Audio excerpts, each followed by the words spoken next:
पहलगाम दहशतगर्दाना हमले के बाद भारत पाक रिश्तों में जो दरार आई है उसके साइड इफेक्ट दोनों ममालिक के आम शहरियों को झेलने पड़ रहे हैं। दोनों ममालिक एक दूसरे मुल्क के शहरियों को मुल्क निकाला कर रहे हैं और ऐसे में वो आम लोग परेशान हैं जिनकी शादियां भारत में हुई या फिर पाकिस्तान में हुई है। कोई अपने शौहर को छोड़कर पाकिस्तान यहाँ लौट रहा है तो कोई माँ अपने बच्चे को हिंदुस्तान में छोड़कर वापस जाने पर मजबूर है। बच्चा भी हिंदुस्तानी है, मैं भी हिंदुस्तानी हूँ।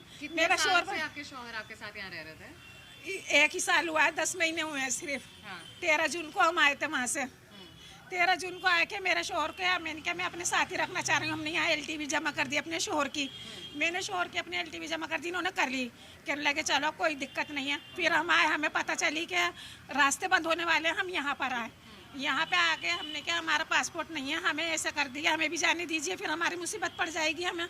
ये बोली मैडम से, मैंने बात करी, मैडम कहने लगी नहीं तुम्हारी नहीं, कुछ नहीं है, तुम्हारा पेंडिंग में पड़ा हुआ है, आपके लिए कुछ नहीं पेंडिंग में। अब ये जमा कराया आपको? हमने करा दी थी जून में करा दी थी, शायद जून जुलाई में करा दी थी। हाँ ये मेरे शौहर के मेरे पेपर हैं। मेरे शौहर ना भूखे प्यासे अब तक भूखे प्यासे हैं। उन्हें तो जाना था, कोई बात नहीं चले जाते, इसका अफसोस नहीं है मुझे, मगर ये 1 घंटे में हमें निकाला गया है ना। हमारी इसमें क्या खता है? हमारी तो कुछ आम जनता को क्या खता है? कुछ भी नहीं। उनको बोला गया था कि उनको जाना पड़ेगा। कल रात को हाँ फोन आया था। किसका फोन आया था? फोन नहीं आया, CID गई है हमारे पास। ऑफिशियल खुद आए थे बताने कि आपको निकलना पड़ेगा। हाँ।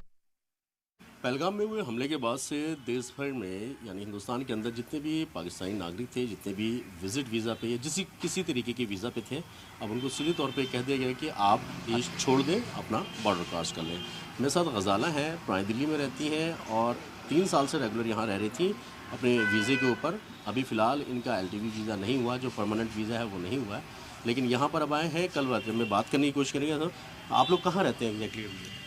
यहीं दिल्ली के अंदर। दिल्ली में ही रहते हैं? जी।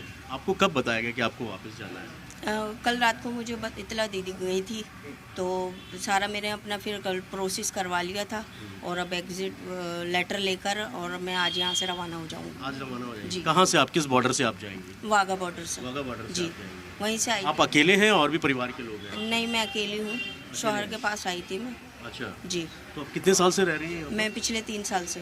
3 साल से? जी। गजाला की शौहर भी हैं, एक बार बात कर लेते हैं उनसे भी। अचानक इस तरीके का माहौल हुआ, फिर आपकी अहलिया आप वापस जा रही हैं, किस तरीके से देखते हैं और क्या कुछ है सरकार से कुछ तरीके की डिमांड? नहीं, कोई डिमांड नहीं, इस तरह से हालत चल रहा है, उस हिसाब से इनका जाना बेहतर है। बेहतर है जी। बच्चे वगैरह भी हैं आपके? जी नहीं, बच्चे नहीं। बच्चे नहीं हैं? जी नहीं। आज आप एग्जिट ले लेंगी, मतलब आज या कल बॉर्डर क्रॉस कर? जी, कल मैं बॉर्डर क्रॉस कर लूँगी। मैं कितने साल से थी आप यहाँ पर? 3 साल से। 3 साल से? जी। कौन सा वीज़ा था आपके पास? वैसे तो मैं ऐसे ही वीज़ा के ऊपर आई थी, तो फिर यहाँ पर मेरा वीज़ा लग गया था कि जैसे उन्होंने पूछा था आप यहाँ पे रहना चाहती हैं, मैंने कहा जी शादी है, अभी मैं यहाँ रहना चाहती हूँ, तो फिर मेरा वीज़ा लग गया। शादी आपके ख़ानदान में ही हुई है? जी, खालाजाद भाई हैं ये मेरे, तो मैं अपनी खाला के घर आई थी शादी होके। जी, 3 साल। अभी कैसा लग रहा है कि अचानक इस तरीके का माहौल हुआ और उसके बाद फिर वापस जाना पड़ा? बहुत तकलीफ हो रही है जाते में, सब कुछ छोड़ छाड़ के एकदम से जाना बहुत मुश्किल है हम लोगों के लिए। बस यही है कि ताल्लुकात अच्छे हो जाए दोनों मुल्कों के दरमियान और हम जैसे लोगों को बस यहाँ पे आराम से रहने की सहूलत मिल जाए बस। सरकार से कुछ कहना चाहेंगे? अभी तो आपको खैर अकेले जाना पड़ रहा है आपको, अब पता नहीं हालात कब बेहतर होते हैं, कब वापसी होती है। बच्चे आपके खैर ये गनीमत है कि बच्चे नहीं है, वरना बच्चों को छोड़कर भी जाना पड़ता है। छोड़ के जाना पड़ता मुझे, मैं बच्चों को लेके नहीं जा सकती थी। लेकिन सरकार से बस मैं यही कहूँगी कि बैठ के ताल्लुकात बेहतर बनाएं। हम जैसे लोगों को बहुत तकलीफ होती है यहाँ से एकदम से निकलने में, बहुत तकलीफ हो रही है। ज़ाहिर सी बात है, अपने शौहर को छोड़ के, अपने ख़ानदान को छोड़कर यहाँ से जाना कहीं ना कहीं अपने आप में एक तकलीफ दे हालात ज़रूर हैं, लेकिन जिस तरीके के हालात पूरे मुल्क के बने हैं उसको देखते हुए सरकार ने पूरी तरीके से सभी वीज़ा को पूरी तरीके से बैन कर दिया, बंद कर दिया।